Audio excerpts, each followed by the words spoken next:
ಇತಿಹಾಸ ಸೃಷ್ಟಿಯಾಗಿದೆ. ದಿವಂಗತ MC ಮುನ್ಗೂಳಿ ಕಾಕಾ ಅವರು ತಮ್ಮ ಜೀವನ ಉದ್ದಕ್ಕೂ ಒಂದು ಗುತ್ತಿ ಬಸವಣ್ಣ, ಎರಡನೇದು ಇವತ್ತು ಇಲ್ಲಿ ತೋಟಗಾರಿಕೆ ಕಾಲೇಜ್ ಆಗ್ಬೇಕು ಅಂತ ಸಂಕಲ್ಪ. ಗುತ್ತಿ ಬಸವಣ್ಣ ಸಲುವಾಗಿ ಅವರು ಕಾಲಲ್ಲಿ ಇವತ್ತು ಪಾದರಕ್ಷೆಗಳನ್ನು ಹಾಕಲಾರದೆ ಇವತ್ತು ಅವರು ಹೋರಾಟ ಮಾಡಿದಂತ ಸ್ಮರಿಸ್ತೇವೆ.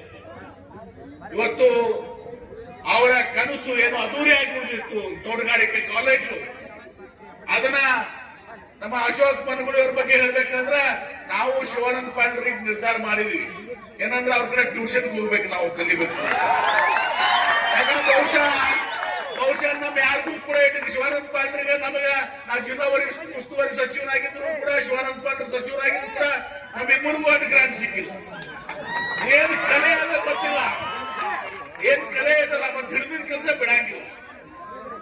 ಗಟ್ಟಿಯಾಗಿ ಇವತ್ತು ಸಹ ಕೆಲಸಗಾರ ಮಾಡಿಸಿ ಇವತ್ತು ತಂದೆಯವರ ಕನಸಾಗಿದ್ದಂತ ತೋಟಗಾರಿಕೆ ಕಾಲೇಜಿನ ಇವತ್ತು ಸಹ ಅವ್ರ ಕನಸನ್ನ ನನಸು ಮಾಡಿದ್ದಾರೆ ಅನ್ನೋ ಮಾತನ್ನ ಹೇಳಿ, ನಾನು ಕೂಡ ಆಲ್ಬೇಲ್ ತಾಲೂಕ ನನಗೆ ಬಹಳ ಹಳೆ ಒಂದು ಸಂಬಂಧ. ನನಗೆ 1992 MP ಇದ್ದಾಗ ಶಿವಕುಮಾರ್ ಗುಂದಿಗಿ ಅವರು, ಡಾಕ್ಟರ್ ಸಂದೀಪ್ ಪಾಟೀಲ್ ಅವರು, ನಮ್ಮ ಸುಬ್ಬಣ್ಣ ನಿಮ್ ಕಾಕ ಎಲ್ಲ ಟೀಮ್ ಎಲ್ಲರೂ ಕೂಡ ಇವತ್ತು ನಮ್ ಜೊತೆ ಇದ್ರಿ.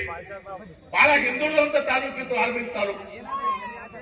ಇವತ್ತು ಇದನ್ನ ಬಹಳ ಅಭಿವೃದ್ಧಿ ಹೊಡಿಸಿ ಇವತ್ತು ಸಾಗರ ಅಕ್ಕ ಹೇಳಿದ್ರು ನಮ್ಮೂರ್ ಮುಂಬೈ ಕಣ್ಣಂಗ್ ಕಾಣಕದ್ರಿ ಅಂದ್ರು. ಈಗ ಅದಕ್ಕೆ ಹೇಳಿದ್ರಲ್ಲ ಒಬ್ಬ ಅಮ್ಮ ಹೇಳಿದ್ಲು, ಸಾಹೇಬ್ ನಿಚೆ ಬೋಲಂದ್ರಿ. ಒಬ್ಬ ಅಮ್ಮ ಹೇಳಿದಾಗ ನಮ್ಮೂರು ಮುಂಬೈ ಕಣ್ಣಂಗ್ ಕಾಣಕದ್ರಿ ಅಂತ ಹೇಳಿ. ಆ ಮುಂಬೈ ಕಣಕ್ಕೆ ಕಾರಣಕರ್ತರಾದಂತ ಅಶೋಕ್ ಮನಗುಳಿ ಅವರು ಇವತ್ತು ಅವರ ಒಂದು ಸ್ವಭಾವ ನಾನು ನೋಡಿದ್ದೀನಿ. ಯಾವುದೇ ಒಂದು ಕೆಲಸ ಹೇಳಿದ್ರ ಇವತ್ತು ಆ ಕೆಲಸವನ್ನ ಹಠ ಮಾಡಿ ಇವತ್ತು ಸಹ ತೆಗೆದುಕೊಳ್ಳುವಂತದ್ದು ನೋಡಿದ್ವಿ. ಸಿದ್ದರಾಮಯ್ಯನವರು ಮುಖ್ಯಮಂತ್ರಿಗಳಾಗಿದ್ದಾಗ ಮತ್ತು ಈಗಿನ ಮುಖ್ಯಮಂತ್ರಿಗಳ DK ಶಿವಕುಮಾರ್ ಅವರು ಎಲ್ಲ ಸಚಿವರು, ಬಹುಶಃ ಲೋಕೋಪಯೋಗಿ ಸಚಿವರು ಸತೀಶ್ ಜಾರಕಿಹೊಳಿ ಅವರು ನಾನು ಬಹಳ ಆತ್ಮೀಯರು. ನನಗೇನು ಗ್ರಾಂಟ್ ಕೊಟ್ಟಿಲ್ಲ, ನಾನು ಯಾವಾಗಿಗೂ ಗ್ರಾಂಟ್ ಕೊಡ್ತೀರಿ ಅಂತ ಬರ್ತದೇನ್ರಿ ಅಂತ ಇರ್ತಾರೆ. ನಮ್ಗೆ ಶಿವಾನಂದ ಪಾಟೀಲ್ 20 ಕೋಟಿ, ನಮ್ಗೆ 20 ಕೋಟಿ, ಇಲ್ಲಿ 45 ಕೋಟಿ ರೂಪಾಯಿ ಇರ್ಲಿ. ನಾವು ಶಿವಾನಂದ ಪಾಟೀಲ್ 5 ಬಾರಿ ಶಾಸಕರಾಗಿದ್ವಿ, ನಮ್ಗೆ ನಡೀತದ. ಪ್ರಥಮ ಬಾರಿ ಶಾಸಕರಾಗಿದ್ದಾರೆ ಅವತ್ತು ಸಹ ಅವರಿಗೆ ಕೊಟ್ಟ ನಮ್ಗೆ ಸಂತೋಷ. ಅದ್ರಾಗೆ ನಮ್ಗೆ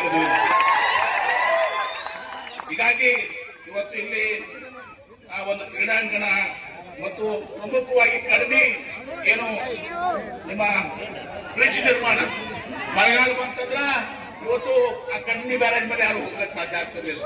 ಬಹುಶಃ ವರ್ಷದಾಗ 6 ತಿಂಗಳು ಸಹ ಮೇಲೆ ಹೋಗ್ಲಿಕ್ಕೆ ಸಾಧ್ಯ ಆಗ್ತಾ ಇರಲಿಲ್ಲ. ಅದು ಸಣ್ಣದ ಬ್ಯಾರೇಜ್ಗಿಂತ ಕೆಳಮಟ್ಟದಲ್ಲಿರುವುದರಿಂದ ಆ ಸಮಸ್ಯೆ ಉಂಟಾಗ್ತಿತ್ತು. ಈಗ ಆ ಒಂದು ಕೂಡ ಕಡಿಮೆ ಒಂದು ಬ್ಯಾರೇಜ್ ಅನ್ನು ಕೂಡ ನಿರ್ಮಾಣ ಮಾಡಿದ್ದಾರೆ. ಮತ್ತು ರಸ್ತೆಗಳನ್ನ ಮತ್ತು ವಿವಿಧ ಕ್ರೀಡಾಂಗಣ, ಇದು ಅನೇಕ ಇವತ್ತು ಸಹ ಕೆಲಸಗಳನ್ನು ಸಹ ಮಾಡುವ ಮುಖಾಂತರ ಇವತ್ತು ಈ ಮತಕ್ಷೇತ್ರದ ಏಳಿಗೆಗಾಗಿ ಇವತ್ತು ಅಶೋಕ್ ಮನಗುಳಿ ಅವರು ಹಗಲು ರಾತ್ರಿ ಶ್ರಮಿಸುತ್ತಿದ್ದಾರೆ. ಅವರು ಇನ್ನೂ ಹೆಚ್ಚಿನ ಶಕ್ತಿ ಇವತ್ತು ಸಹ ತಾವು ತುಂಬುವ ಮೂಲಕ ಇವತ್ತು ಸಂದಗಿ ಮತಕ್ಷೇತ್ರ ಇವತ್ತು ವಿಜಯಪುರ ಜಿಲ್ಲೆಯಲ್ಲೇ ಒಂದು ಪ್ರಮುಖವಾದಂತಹ ಅಭಿವೃದ್ಧಿ ಹೊಂದಿದಂತ ಒಂದು ಮತಕ್ಷೇತ್ರ ಆಗಲಿ ಅಂತ ಸಂದರ್ಭದಲ್ಲಿ ಹಾರೈಸಿ ಪೂಜ್ಯ ಶ್ರೀಗಳಿಗೆ ನನ್ನ ನಮನಗಳನ್ನ ಶ್ರೀಗಳು ನನ್ನ ಮೇಲೆ ವಿಶೇಷವಾದಂತ ಪ್ರೀತಿ. ಅಪ್ಪಗಳು ನನ್ನ ಮಠಕ್ಕೆ ಕರೆದಿದ್ರು, ನಾ ಹೇಳಿದ್ನಿ ಅವು 10 ಗಂಟೆ ತನಕ ಕಾರ್ಯಕ್ರಮ ಮುಗಿಸಾಗಿದ್ರು ಶಾಸಕರು, ಆ ಮಠಕ್ಕೆ ಬರೋದೇ ನನ್ನ ಕಡೆ ಆಗುವುದು ಅಂತ ಹೇಳಿದ್ದಾರೆ.